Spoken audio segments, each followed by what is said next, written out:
ചിതലരിച്ചും ചോർന്നൊലിച്ചും കുമരനെല്ലൂരിലെ കുടുംബാരോഗ്യ കേന്ദ്രം. കാലപ്പഴക്കം ചെന്ന കെട്ടിടത്തിൽ ഭീതിയോടെയല്ലാതെ കയറി ചെല്ലാനാവില്ല എന്ന സ്ഥിതിയിലാണ് ഇന്നത്തെ അവസ്ഥ.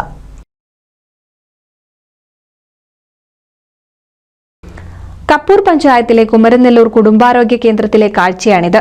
കാലപ്പഴക്കം ചെന്ന കെട്ടിടത്തിലെ ജനവാതിലുകൾ ചിതലരിച്ചു തുടങ്ങി. പല ഭാഗങ്ങളിലും പട്ടികയെല്ലാം ദ്രവിച്ച് ഓടുകൾ നിലം പതിച്ചു. OP ടിക്കറ്റ്, മരുന്ന് കൗണ്ടർ എന്നിവിടങ്ങളിൽ കാത്തുനിൽക്കുന്നവരുടെ തലയ്ക്കു മുകളിൽ ഏതു നിമിഷവും ഓടുകൾ നിലം പതിച്ചേക്കാവുന്ന അവസ്ഥയാണ്. മഴ പെയ്തതോടെ ഓടുകൾക്കിടയിലൂടെ വെള്ളം ചോർന്നൊലിക്കുന്നുണ്ട്. കഴിഞ്ഞ ഫെബ്രുവരി 26-ന് പ്രീ ചെക്കപ്പ് മുറിയിലെ സീലിംഗ് അടർന്നു വീണിരുന്നു. ഹോസ്പിറ്റൽ മാനേജ്മെന്റ് കമ്മിറ്റിയിൽ ആശുപത്രിയുടെ ശോചനീയാവസ്ഥയിൽ നിരവധി പരാതികളും ഉയർന്നുവന്നു. അറ്റകുറ്റപ്പണികൾക്ക് 5 ലക്ഷത്തോളം രൂപയാണ് എസ്റ്റിമേറ്റ് കണക്കാക്കിയിരുന്നെങ്കിലും അതും നടപ്പായില്ല. കുമരനെല്ലൂർ കുടുംബാരോഗ്യ കേന്ദ്രത്തിന്റെ പുതിയ കെട്ടിട നിർമ്മാണത്തിന് national rural health mission fund അനുവദിച്ചിട്ടുണ്ട്. പുതിയ കെട്ടിടം വരുന്നതുവരെ ജീവനക്കാരും ആശുപത്രിയിലെത്തുന്ന രോഗികളും ഏറെ ഭയപ്പാടോടെയാണ് കഴിഞ്ഞു പോകുന്നത്.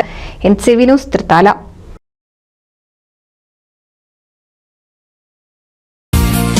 നൂതൻ ഫാൻസി ഓർണമെന്റ്സും cosmetic collection, new born baby ഐറ്റംസിന്റെ എക്സ്ക്ലൂസീവ് കൗണ്ടറുകളുമായി കൽപ്പക വെഡ്ഡിംഗ്സ് സജ്ജമായിരിക്കുന്നു.